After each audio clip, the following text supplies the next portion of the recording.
Bismillahirrahmanirrahim. Assalamualaikum warahmatullahi wabarakatuh. Selamat pagi anak-anak. Semoga kalian tetap sehat dan semangat. Hari ini kita lanjutkan belajar matematikanya. Nah, sebelum belajar, mari kita berdoa bersama terlebih dahulu. Bismillahirrahmanirrahim. Rabbisrohli sodri wa yassirli amri wahlul 'uqdatam min lisani yafqahu qawli rabbi zidni ilma warzuqni fahma amin. Nilai yang terdapat pada materi hari ini adalah Quran Surah Al-Hujurat ayat 6 yang artinya, hai orang-orang yang beriman, jika datang seseorang yang fasik kepadamu membawa berita, maka periksalah dengan teliti, agar kamu tidak menimpakan suatu musibah kepada kaum itu tanpa mengetahui keadaannya, yang menyebabkan kamu menyesal atas perbuatan itu. Anak-anak, bahasan kita hari ini adalah KD 3.11 tentang pengolahan data. Silahkan buka buku paket matematika kalian, halaman 122 sampai 124.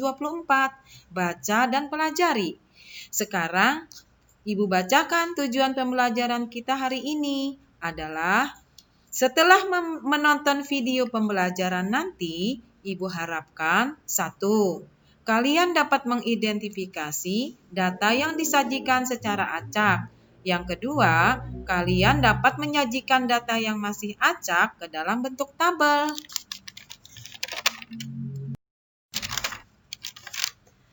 Oke, mari kita mulai pembahasan materinya. Anak-anak, dalam kehidupan sehari-hari, banyak sekali kegiatan yang berkaitan dengan pengolahan data. Salah satunya adalah kegiatan pemungutan suara. Contoh di sekolah biasanya pemilihan ketua kelas yang setiap tahun kita laksanakan. Di situ kita melakukan pemungutan suara atau pemilihan ketua RT di lingkungan rumahmu atau pilkada yang sebentar lagi dilaksanakan serentak di seluruh Indonesia.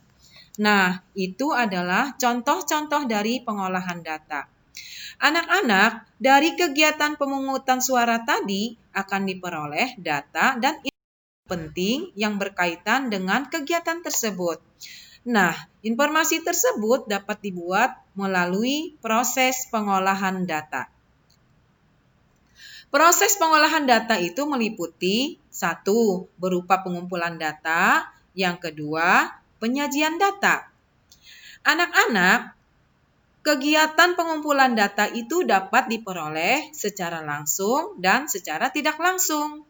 Secara langsung itu disebut dengan data primer, yang contohnya adalah wawancara. Di situ kalian bisa langsung berwawancara dengan narasumber. Yang kedua, angket atau kuesioner. Di situ adalah bentuk wawancara tertulis.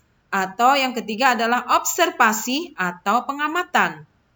Sedangkan secara tidak langsung itu disebut data sekunder dan data itu didapat dari sumber yang sudah ada. Misalnya laporan keuangan, absensi, atau hasil sensus penduduk.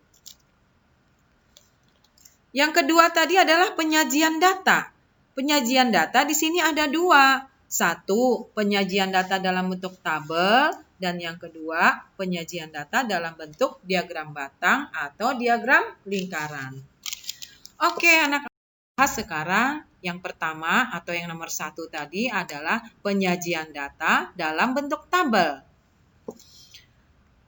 Langkah-langkah cara mengolah data dalam bentuk tabel adalah sebagai berikut. A. Kita urutkan dulu data yang acak, biasanya dari data yang terkecil atau yang terendah. B. Kemudian kita kelompokkan data yang sudah diurutkan tadi ke dalam bentuk tabel. Nah, sekarang ada contoh. Berikut adalah data nilai ulangan matematika anak kelas 4. Silahkan kalian amati nilai-nilai tersebut yang masih berbentuk acak. anak-anak, setelah kalian mengamati data yang bentuk acak, sekarang pertanyaannya adalah sajikan data tersebut ke dalam bentuk tabel. Nah, sekarang kita coba selesaikan data itu. Anak-anak, sekarang kita coba menyajikan data yang acak tadi dalam bentuk tabel. Pertama, urutkan dulu nilai itu dari yang terendah dan tulislah satu persatu walaupun ada data yang sama.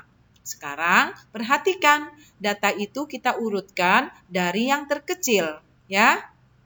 Silahkan kalian amati data yang sudah diurutkan dari yang terkecil. Nah, sudah selesai datanya diurutkan, kemudian kita pindahkan data tersebut ke dalam bentuk tabel.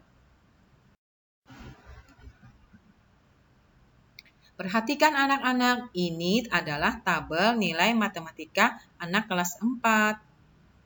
Nah, sudah ada angka yang di kolom banyak siswa.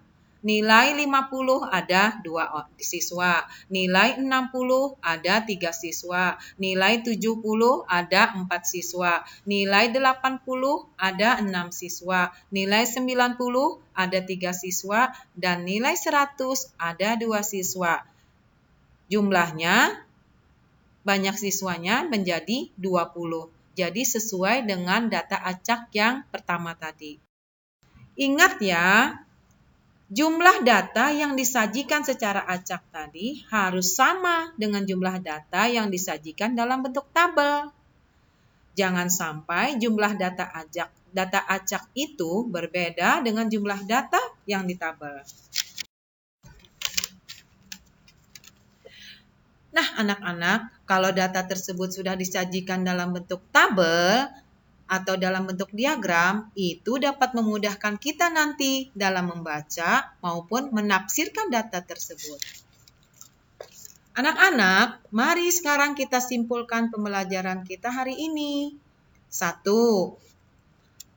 Data yang didapat secara acak supaya mudah kita kelompokkan atau kita urutkan dari yang terkecil terlebih dahulu. Kemudian, yang kedua, data yang sudah kita urutkan, baru kita pindah ke dalam bentuk tabel. Tugas kalian ada di buku paket matematika. Nah, anak-anak, itu tadi pembahasan materi hari ini. Selanjutnya nanti kita bahas lagi materi yang akan datang, yaitu cara membaca data yang disajikan dalam bentuk tabel dan cara menafsir data yang disajikan dalam bentuk tabel. Sekian, semoga bermanfaat. Wassalamualaikum warahmatullahi wabarakatuh.